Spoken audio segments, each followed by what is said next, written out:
பெருந்தலைவர் காமராஜரின் பிறந்த நாளை முன்னிட்டு பெருமாள்புரம் கார்த்திக் நர்சிங் ஹோம் எதிரில் உள்ள காமராஜர் திருவுருவ படத்திற்கு மாலை அணிவித்து மரியாதை செலுத்தும் நிகழ்ச்சி நடைபெற்றது. இதில் நெல்லை மாநகர மாவட்ட காங்கிரஸ் கமிட்டி தலைவர் ராமேஸ்வரன் தலைமை தாங்கினார். நெல்லை பாராளுமன்ற உறுப்பினர் ராபர்ட் புரூஸ் கலந்து கொண்டு மாலை அணிவித்து மரியாதை செலுத்தினார்.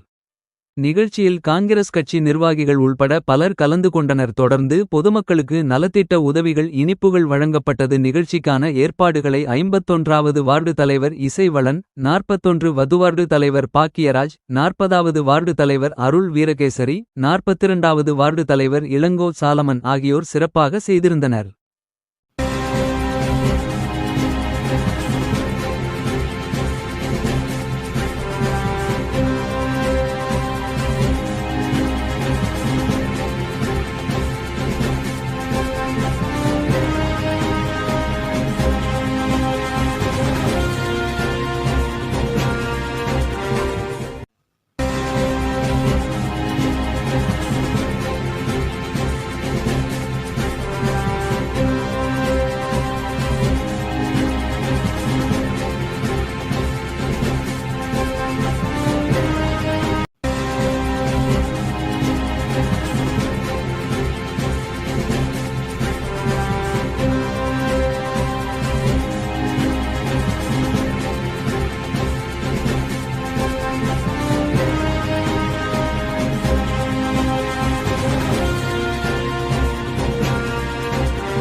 தலைவருடைய பிறந்த தின விழாவை மிக சிறப்பாக இங்கே கொண்டாடி கொண்டிருக்கின்றோம்.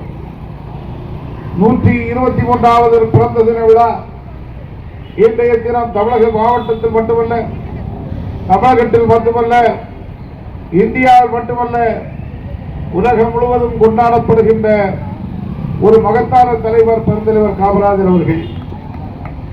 ஒரு புள்ளி விவரம் என்ன சொல்லுகிறேன் என்று சொன்னால், ஒரு மனிதர் மறைந்ததற்கு பின்னால், அவருடைய இறப்புக்கு பின்னால் பிறந்த தின விழா அதிகமாக கொண்டாடப்படுகின்ற, உலகத்திலேயே அதிகமாக கொண்டாடப்படுகின்ற ஒரே தலைவர் நம்முடைய பெருந்தலைவர் காமராஜர் என்று சொல்லப்படுகின்றார். அந்த அளவுக்கு அவர் நம்முடைய பகுதிக்கு மட்டுமல்ல தலைவர், தமிழகத்திற்கு மட்டுமல்ல தலைவர், இந்தியாவிற்கு மட்டுமல்ல தலைவர், உலகத்திலேயே உயர்ந்த தலைவராக உச்சேரியில் இருந்து கொண்டிருக்கின்ற மகத்தான தலைவர் நம்முடைய தலைவர் காமராஜ். பெருந்தலைவர் காமராஜ் அவர்கள் இந்த நாட்டுடைய பிரதமராக வருவதற்கு வாய்ப்பு கிடைத்த போதும் அந்த பதவி தனக்கு வேண்டாம் என்று உதறி தள்ளி இந்த நாட்டிலே 3 பிரதமர்களை உருவாக்கி இந்தியாவை சிறந்த வல்லரசாக எடுத்துச் செல்வதற்கு காரணமாக இருந்த தலைவர் நம்முடைய பெருந்தலைவர் காமராஜர் அவர்கள்.